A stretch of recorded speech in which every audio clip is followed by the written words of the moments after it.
अस्सलामुअलैकुम। Shaheen TV breaking news में आप सबको खुश आमदीद।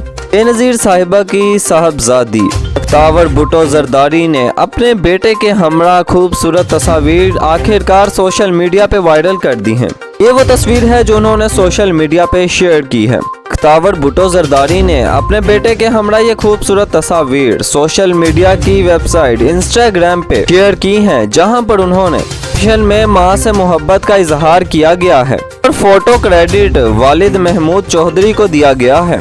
अख्तावर भुट्टो साहिबा की ये खूबसूरत तस्वीर जो उन्होंने अपने बेटे के हमरा शेयर की है, बड़ी तादाद में लोग इसे पसंद कर रहे हैं। ऐसा पहली बार हुआ है कि उन्होंने पहली तस्वीर अपने बेटे के हमरा सोशल मीडिया पे शेयर की है। तो शाहीन टीवी आपको ये दिखा भी रहा है। ताहम नाज़रीन मोहतरम, ये सारी तफसीलात थी तो शाहीन टीवी ने आपके साथ शेयर की हैं। ऐसी ही नई खबरों की तफसीलात के लिए हमारे चैनल को सब्सक्राइब कीजिए और बेल आइकॉन के बटन को दबा दीजिए कि यहाँ आने वाली हमारी तमाम नई वीडियोस आपको मिलती रहे। यूं ही आपका और हमारा साथ बना रहे। शुक्रिया।